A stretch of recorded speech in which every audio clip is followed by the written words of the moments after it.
Thank you so much for tuning in to another episode of the Catholic View for Women, Season 9. I'm Teresa Tomeo, along with my co-hosts Elena Rodriguez and Janet Morana. And ladies, this is going to be, I think, a really important and interesting discussion. Not that all of our shows aren't interesting and important, but this one in particular, honing in on something that is really going on big time, and the church is recognized so much to the point of the Vatican, the Congregation for the Doctrine of the Faith, issuing a brand new document. So I just want to throw these words out there because it reminds me of that verse in Ecclesiastes, nothing new under the sun.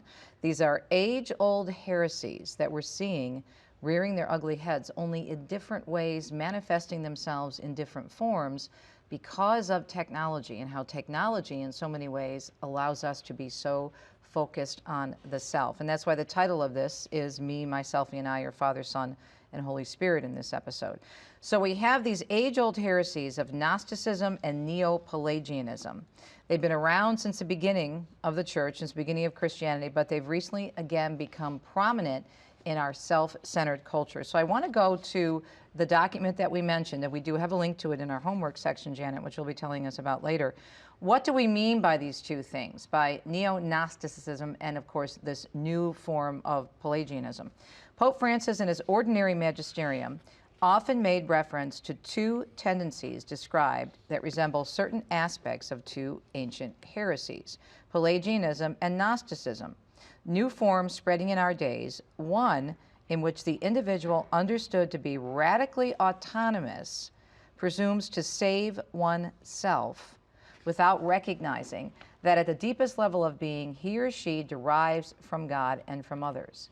According to this way of thinking, salvation depends only on the strength of the individual or on purely human structures, which are incapable of welcoming the newness of the Spirit of God. On the other hand, a new form of Gnosticism puts forward a model of salvation that is merely interior, closed off in its own subjectivism. And in this model, that consists in elevating oneself with the intellect beyond the flesh of Jesus towards the mysteries of the unknown divinity, presuming to liberate the human person from the body and from the material universe. So this is very scary stuff. We're seeing a lot of this now, but isn't it fascinating? Nothing new under the sun. This goes all the way back to the early days of the earliest heresies. And it makes you wonder, Teresa, why does it always come back and come back? And just because it's slightly in a different way or more modernized, it hits us like it would be hitting us for the first time. You have to think it's human behavior. Right. It's human behavior to the fallen behavior. These right. tendencies are all human behavior, which means if you project to the future that it's going to keep happening again. Right. So I would say expect it to happen, but know very well where it's coming from, and also know what it is, so you straight. don't get into that trap yourself. Exactly. And protect your family and protect your children, because as women, we are by nature educators, right? So we have to be first very well informed of what is going on so that we ourselves are firm and know what is going on, but also so we can pass it along to all those we love in our family, our friends. Right, exactly, yeah.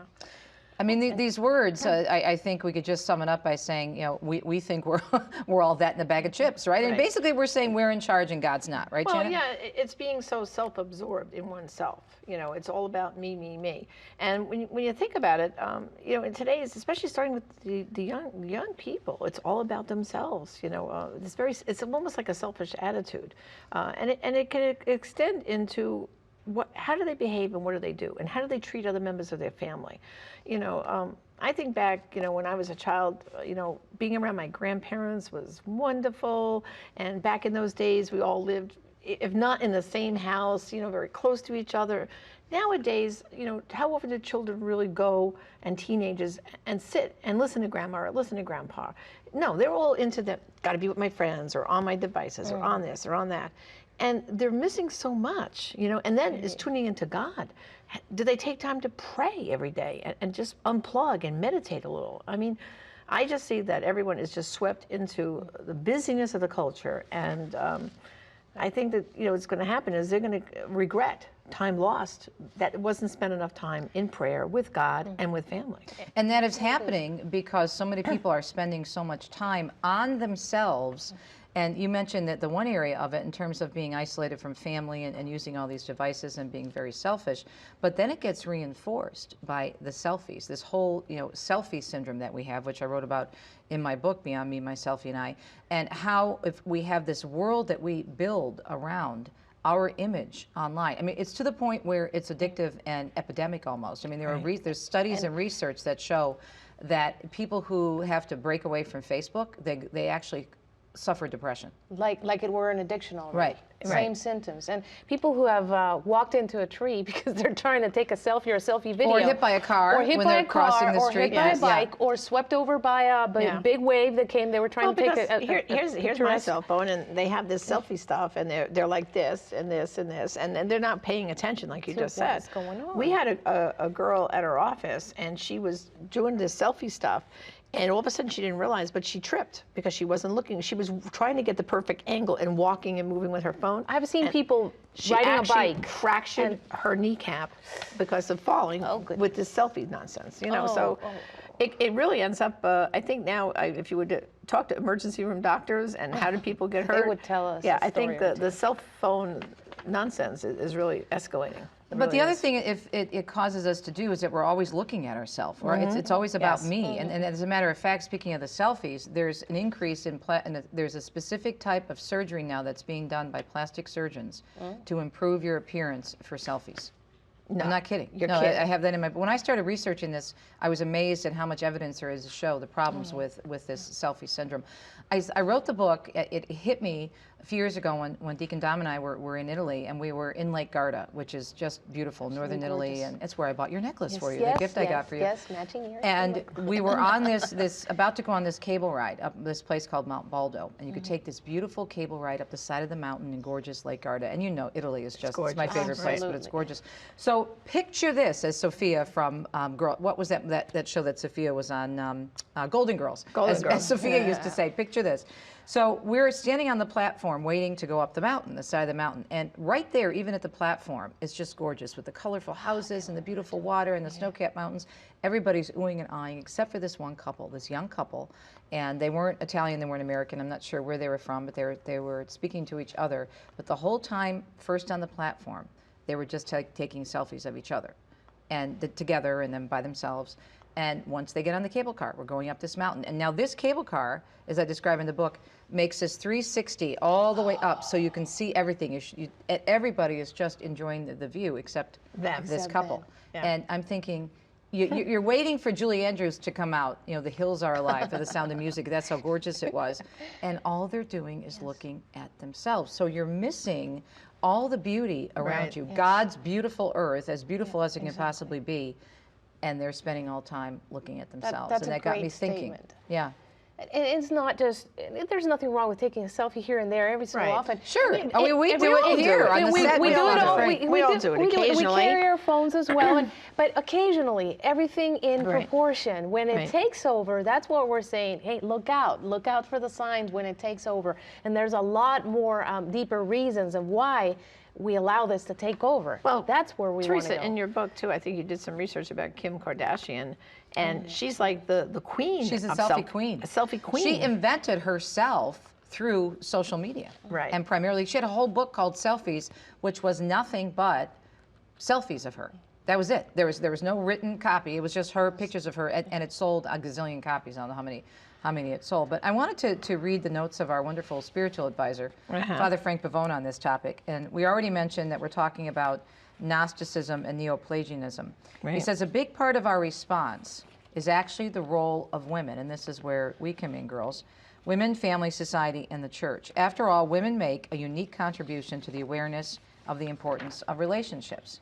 Relationships teach people how to focus on the other, Janet, you were mentioning this earlier, rather than themselves, and give the example of self-giving embodied in childbearing counteracts the tendencies that Pope warns about in the letter. After all, motherhood is physical and relational, and the ability of women to nurture relationships takes us away from that individualism. And this is what these two age-old heresies that are now cropping up again in different ways are about. I can be God.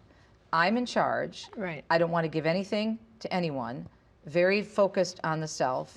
And it's so new, but it's so old, and it's really becoming a bigger problem. So when the child is born, this is our tendency as humans. It's all about the child. The child needs to attract attention, to get fed, to get cleaned up, to get all the to survive. Right. So it is in our human nature. The problem is, do we let it take over as we grow up and we are old enough to understand that it's not all about ourselves? Right. Formation comes in.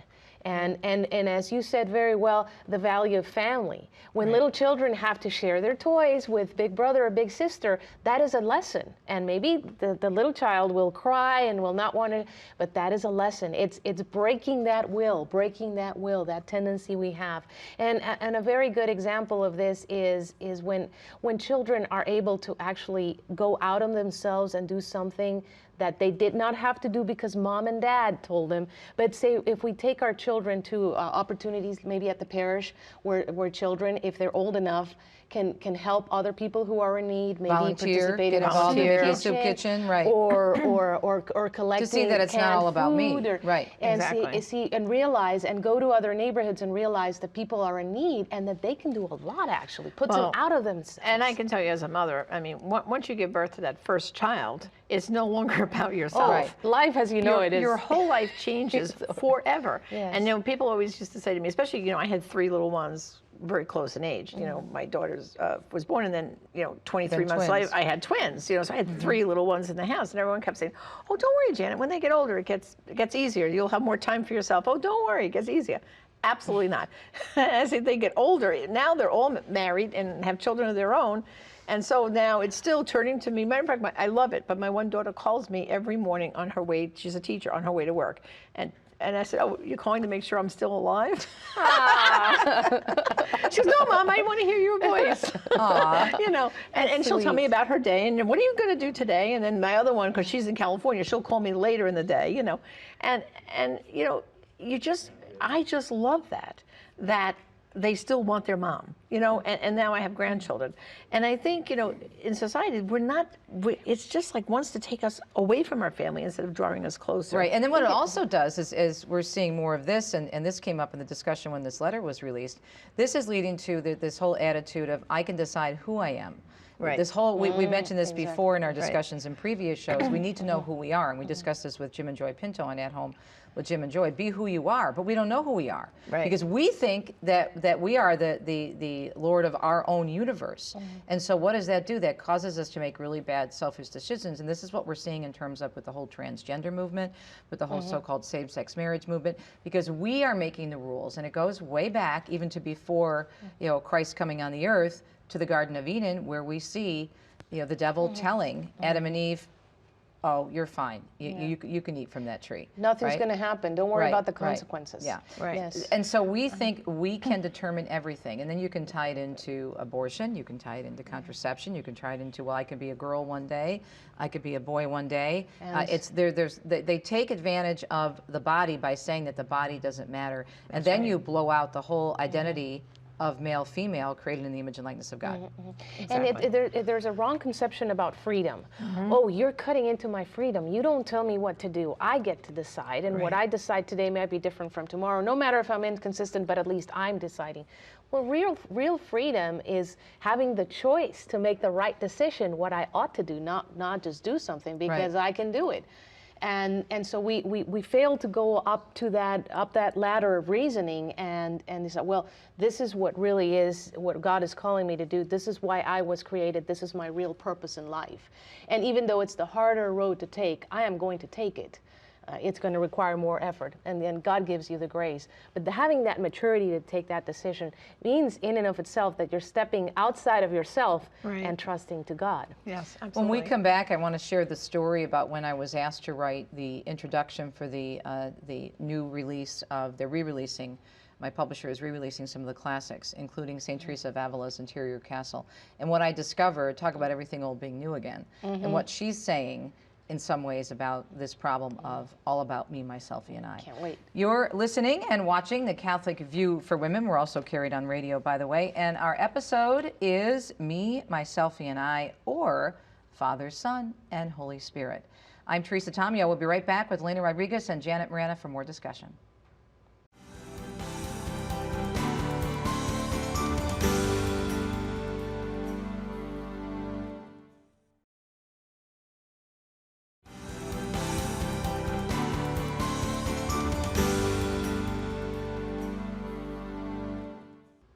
Welcome back to the Catholic View for Women. Teresa Tomeo, Elena Rodriguez, and Janet Morana talking about Me, My, Selfie, and I, or Father, Son, and Holy Spirit. Taking a look at some age-old heresies of Gnosticism and Neo-pelagianism that are rearing their ugly heads once again. Are you suffering from either of these problems or conditions? That's what we're talking about today. I mentioned before the break that I wanted to share the story about the great St. Teresa of Avila, my favorite saint of all time. And I was asked by my publisher to write an introduction because they're reintroducing the classics, including Interior Castle. Excellent. Talk about a responsibility. That's a whole other story. So I reread it because I read parts over the years, but I started to read it again, and I was chuckling to myself because she's the first female doctor of the church, brilliant writer, mystic, known throughout the world by many Christians, not just Catholics, as one of our greatest mystical writers on the planet. And yet her message in Interior Castle, where she's taking the reader through the various places in the mansion where you get in the last place being the closest union with God. And she's so simple, and she says, you're not going to move anywhere, and I'm paraphrasing because I don't have it in front of me. You are not going to move anywhere unless you turn your will over to God consistently and you recognize who He is and who you are not.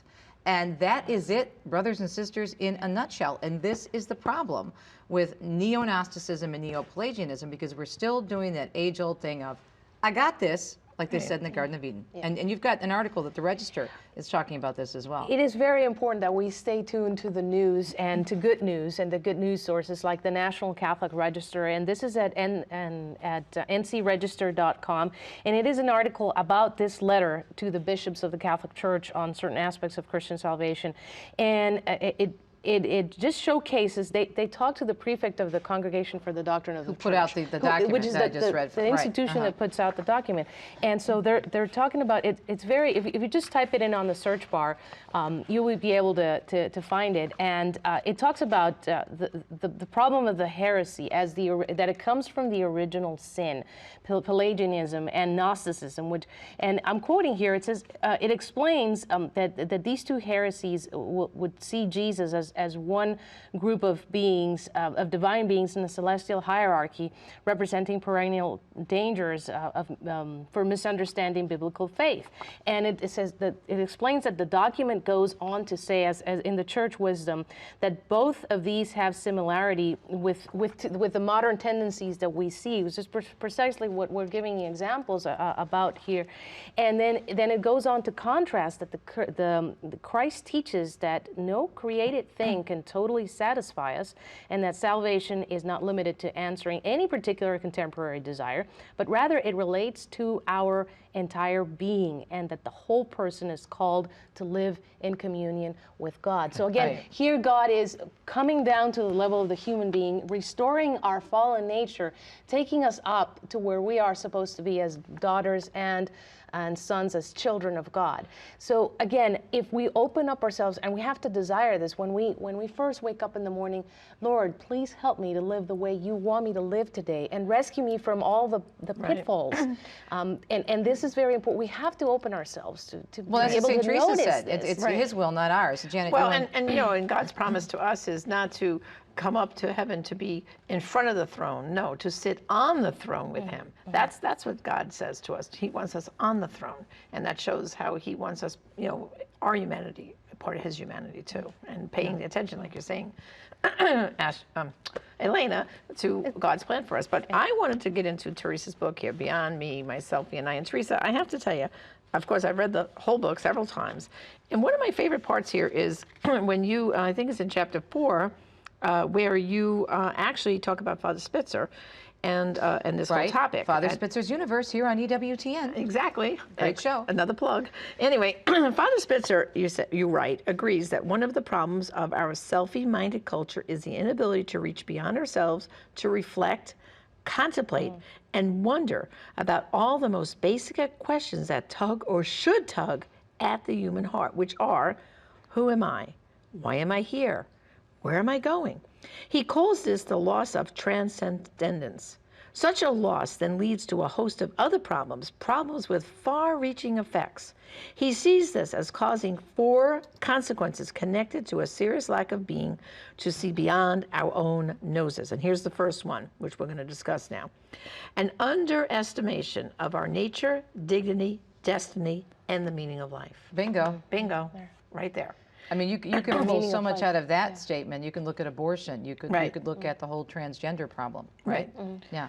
Yeah, I mean, especially with abortion. I mean, if there's nothing really more selfish than a mother aborting her own child at that point. I mean, she's not being forced or coerced. You know what I'm saying? When a woman says, I'm not ready to be a mother, I've even heard women say, well, I'm just going to give the child back to God. You know, like God's going to give you a pass to kill the child and send it back to him.